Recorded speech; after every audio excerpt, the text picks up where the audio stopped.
Hey everyone, Kate Dorsey here. So excited to be here, and I'm going to be joined by Keegan White, and I am super excited to talk with her, and I just did something funny to my tripod. So coming back in, this is exciting. Let me tag her so that she is able to join us. I am so excited to be on here live. I haven't done a live since I boo-hooed last time. So let me just scroll. Oh, I scrolled somewhere else. Okay. Not where I need to be. This is funny. Okay, so that doesn't work. Okay, I don't need to be there. All right, coming back to you guys in just a second.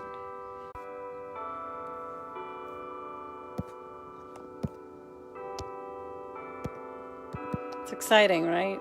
This is my technology. Oh, we're back, yay!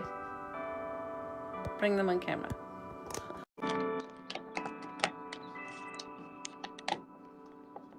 This is always exciting. Hey, Keegan, it should be adding you. I somehow got stuck on the add person screen, which is funny. But that just goes to show how technology. Hey! I'm just I had to adjust my phone, so give me 1 second to get. Okay, not a problem. Hold on. Let me grab my yoga blocks. Oh, that's awesome. Your props on a tripod is oddly falling. So funny. Let's see. It's not working out so well. Give me 1 more second. Let's see what else I have. No problem. Thanks for bearing with us. We're super excited to be on here and talking to you. And if you catch this after, just comment and we're happy to reach back out and give you all sorts of information. Do you hear weird feedback? There, it's getting there. I got it. Do you hear weird feedback? I do. I don't know. I think it's good now. Okay. If anyone hears this and is like echoing really now, I don't know what's going on. Keegan, I'm super excited to talk with you. Would you share with our audience a little bit about what you do? Yeah, absolutely. So I am a life empowerment and mindset mentor. I work with clients not just on their mindset, but also on incorporating physical movement into their bodies, into their practice, so that they can learn how to build resilience and also to be able to tame their inner mean girl. Yeah. And we all have that. We all have that critical voice. So resiliency. Can you share with me a little bit about that? I personally think human beings are incredibly resilient. And I'm wondering how you help people expand that, recognize that, and step into that. Yeah, I have had the privilege of getting the opportunity to go through lots of things in my life, and that has enabled me to build a ton of resilience. And, I'm actually working on a keynote speech right now, and one of the things I'm really looking at is what makes one person more resilient than the next? What makes one person literally pick themselves up, dust themselves off, and keep moving, while other people fall into depression, anxiety, PTSD, addiction. And so, I think it's, aside from mental illness, one of the things that everybody can do, regardless of what your background is that we can build this mental strength, and we can do that by doing exercises daily to enhance our mindset. And that's why I'm really passionate about working with women, specifically around their inner mean girl, because of just the way that voice gets at us. And if we listen to it too much, that can take over, and then the resilience becomes diminished. I know. It's fascinating. Somebody of us get stuck in the negativity, of hurt, of pain. And we don't realize that we're actually generating that by allowing that voice to take over, to be the thing that we believe, There's so much feedback on my end. How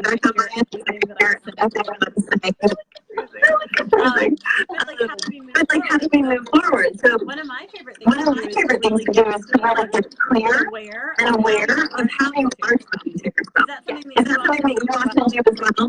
Absolutely. That's one of the first things that we do. And when I work with clients is, we really set them up to start to notice the way that they speak to themselves, because so often I remember, before I started really doing transformational work, I had no idea that I was my own worst enemy. And it wasn't until I started doing deep work that I was like, holy shit, I'm really mean to myself. And I didn't know then. I thought I was mean to me. I did not understand that this is this inner critic voice that we all have, and it's conditioned to actually try to keep us safe. And sometimes that safety comes out as really harsh and nasty and even gnarly sometimes. Yeah, and it's so interesting. It is there to protect us. Yeah, it gets so loud, so dominating that we believe everything is saying, like, you're never going to do this, you're going to get it right. Remember that last time you made that terrible statement, and we buy into that critical voice, we play we don't go after the things that we want. We don't think that we're worthy of, or that we should stay in a relationship that's terrible and terrible, or that we're never gonna have the body we want to desire. So the first thing that this voice wants to keep us safe, we can take that into account and move past it. Yeah, absolutely. And I didn't, hindsight's 2020, right? Like, you don't know. But I literally, I don't even think I understood that voice was trying to keep me safe until just a couple of years ago.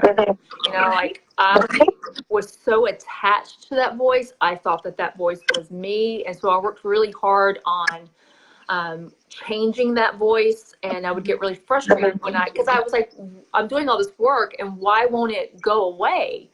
And now I understand that it's not ever going to go away, but we can learn how to decrease the volume, and we really can learn how to amplify our self voice, because it's so true. We tend to, because it's so loud and because it's been going on for so long, it's created this habitual habit in our brain, and that's what our brain goes to. And so we think that that's the end all be all. And you're right. Like, it keeps us playing small. It keeps us in unhealthy relationships, and it keeps us in unhealthy cycles over and over again. Yeah, it really does. It really does. Incredible when we realize we control the volume. You can turn it down. As you do about the things, the possibilities that you open up, life that you can have. And that's really the passion behind the confidence challenge that you generously donated to the Getting Back. And I'm so excited about that. And I will link for you guys to sign up. This challenge is really going to be about your inner critic, overcoming your inner critic, and stepping into what's possible for you. And I know you're going to also be facing the great gift and the great bag. Give them a little that's going to be. Yeah. So, like what we talked about, so much of the work that I do is helping people start to understand, what is this voice? And how do we start to minimize the voice? Because we can't ever get rid of it, but we can learn how to turn down the volume, just like what you said. And so what this is it's 5 steps to taming your inner mean girl. And it's literally what I give my clients. It's just 5 ways in which you can get into action, because that's what it is. We have to get into action. We can't think our way into better living. We actually have to take action behind it. So this is definitely good. Maybe nice because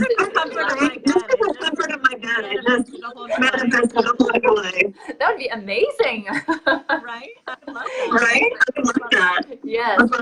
Yeah, so it's all action based to get people, because I'm a generator as far as the human design. I'm a mover, I'm a shaker, and so a lot of what I coach people on is like using your body to also shift your energy very quickly, because you literally if you get up and move, you can shift your energy very quickly from the inner critic taking over to just quickly being in your empowered state.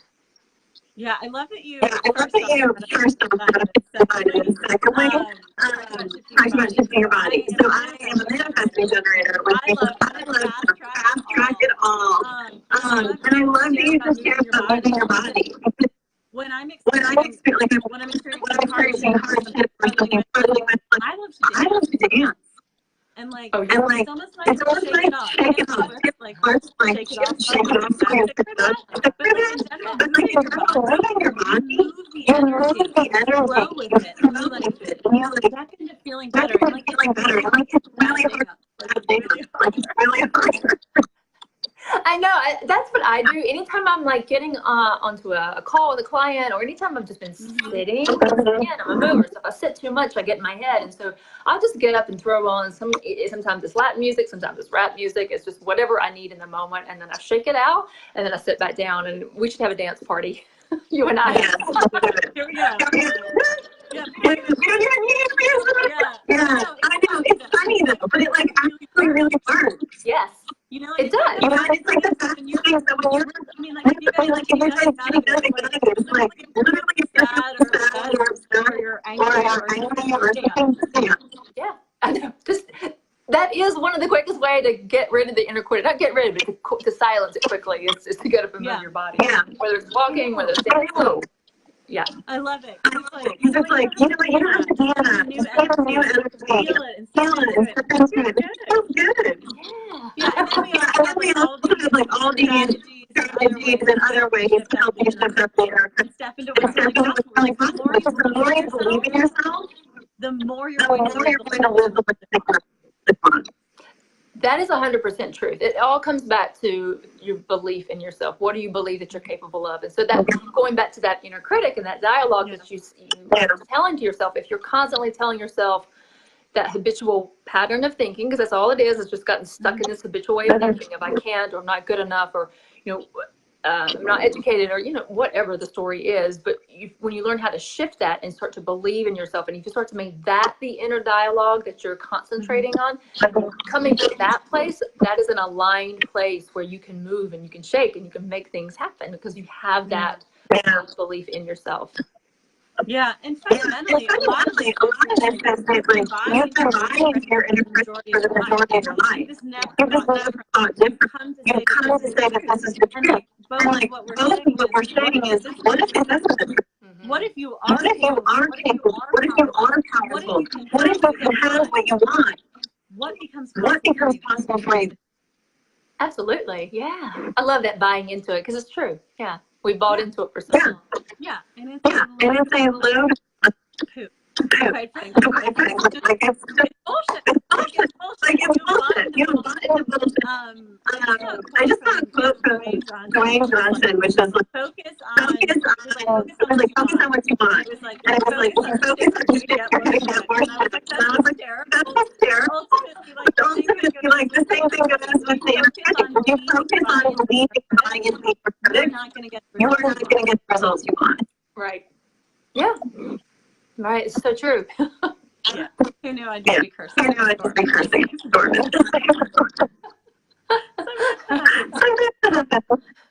Let's talk a little bit more about resiliency and how it can really help that. Yeah. So, resiliency is so important because it's not about when or if hardships happen. It's about when they happen, because you don't get out of this human experience without experiencing some sort of hardship.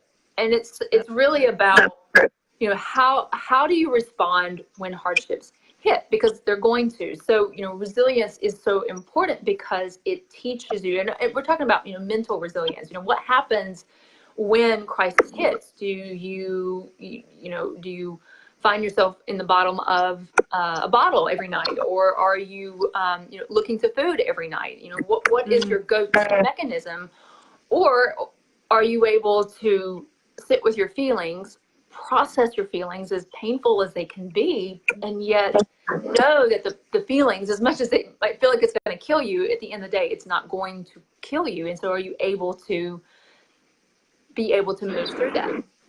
Yeah. Sorry, Wait, what happened? I got a text message. I was like, oh, distraction. You're like, hold on. No, I calls right now because I forgot to not do that. I love that because the reality is life will always bring things that are challenges. I like to think of those as opportunities. as opportunity. Things differently. That's a mindset shift. One that I practice. But the truth is, for a lot of us, we're not practicing that resiliency. We're not practicing recognizing that I'm capable. And so I love that what you're really talking about is how we can move into that. How we can stop letting these obstacles crush. Yeah.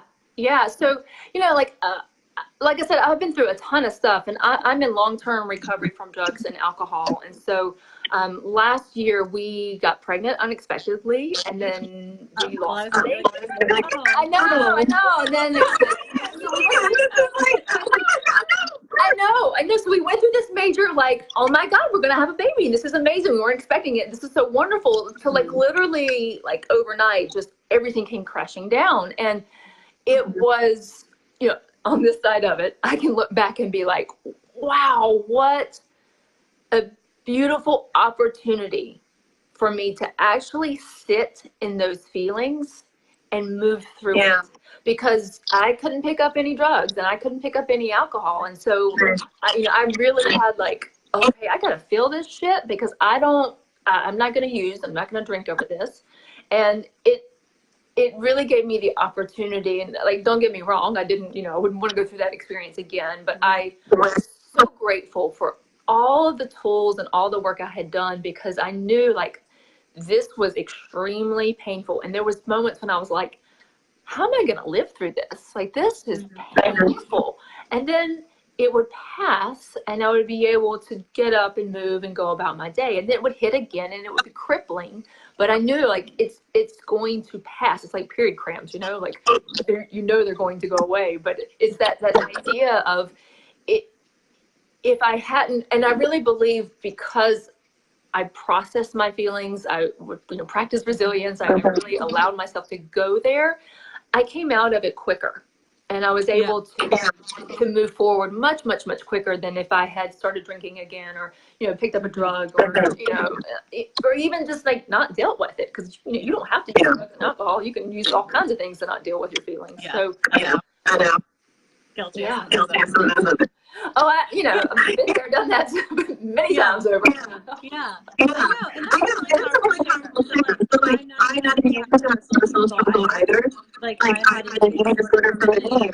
I obviously used to cope with coping that I wasn't enough. Yeah. And ultimately, like, what's really powerful here is that both of us get to handle things in a way that helps us. Like, you chose powerfully not to use drugs and alcohol in the past. I choose powerfully to consistently shift from what's going on to what my vision is, what I want to desire, and I do that over and over. And that helps me. Like, the reality is we have to work with it because we feel them. Right. You can't, it's part of the beauty of the human experience. Yeah. To know the excitement and the flow. Yeah, because here's the thing: if you are using food or drugs or alcohol or anything to numb your feelings, you don't get to pick and choose which feelings you're numbing. So when you numb all the bad feelings or horrible feelings, you're numbing all the joy, all the beauty and love. So yeah. And like that, you don't want to rob yourself of that. And like, it's powerful to recognize that you're enough. You're incredible to believe it, and to allow yourself to feel the beauty of the human experience. Mm-hmm. Absolutely. Yeah, all of it. All of it. Between crying in the shower and it's cool. Yeah. Oh yeah. Thank you so much for joining me. If anyone has any questions or wants to learn more, I'll share it on my personal page, on the business page, and the Facebook group for the challenge. I'm so excited to have you be a part of it. Yes, thank you so much for asking. This has been so much fun. I love talking about this stuff, and you're like a fellow sister talking about this stuff. So thank you very much for the opportunity. Yeah. All right. So much love. Bye, y'all. Bye, everybody.